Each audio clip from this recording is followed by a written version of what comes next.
കെ.എസ്.ആർ.ടി.സിയുടെ സൗജന്യ യാത്ര ജൂൺ 15 തന്നെ തുടങ്ങുമെന്നാണ് UDF സർക്കാരിൻ്റെ പ്രഖ്യാപനം.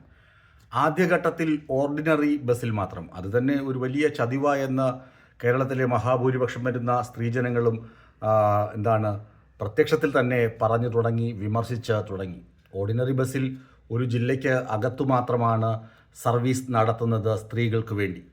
ഇത് മൂലം തന്നെ 712 കോടി രൂപയുടെ വരുമാന നഷ്ടം കെ.എസ്.ആർ.ടി.സിക്ക് ഉണ്ടാകുമെന്നാണ് ഗതാഗത മന്ത്രി CP ജോൺ പറഞ്ഞിരിക്കുന്നത്. ഈ നഷ്ടം സർക്കാർ നികത്തുമെന്നും അദ്ദേഹം പറയുന്നുണ്ട്.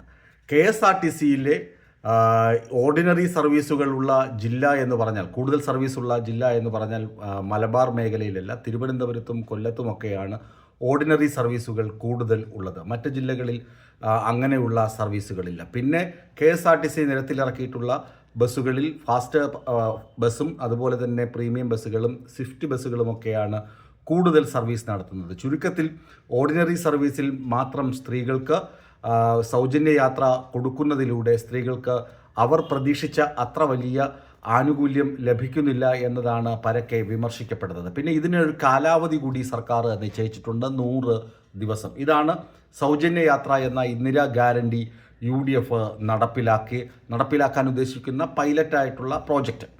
എന്നാൽ ഇത് മുഖാന്തിരം സർക്കാർ, അതായത് ഇടതുമുന്നണിയിൽ നിന്ന് ഭരണം പിടിച്ചടക്കാൻ വേണ്ടി UDF കൊട്ടിഘോഷിച്ച ഇന്ദിരാ ഗ്യാരണ്ടി ശരിക്കു തന്നെയാണോ നടപ്പിലാക്കുന്നത് എന്ന് ഒന്ന് ആലോചിക്കുന്നത് നല്ലതായിരിക്കും. ഞാൻ നേരത്തെ സൂചിപ്പിച്ചു സ്ത്രീകളുടെ വിമർശനത്തെക്കുറിച്ച്.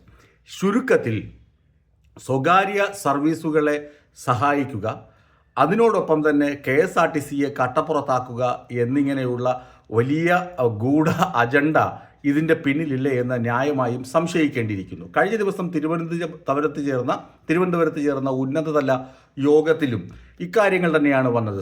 അതായത് കണ്ണായ സ്ഥലത്തൊക്കെ കെ.എസ്.ആർ.ടി.സിക്ക് ഭൂമിയുണ്ട്, ആ ഭൂമി വാല്യൂ ആഡഡ് സംഭവങ്ങൾക്ക് വേണ്ടി ഉപയോഗിക്കണം എന്നൊക്കെ പറയുമ്പോൾ തന്നെ നമുക്ക് ആ കാര്യം വ്യക്തമാകും. മുമ്പ് തന്നെ പഴയൊരു പഴഞ്ചൊല്ലുണ്ടല്ലോ, കാള വാല് പൊക്കുമ്പോൾ നമുക്ക് അറിയാമെന്ന്.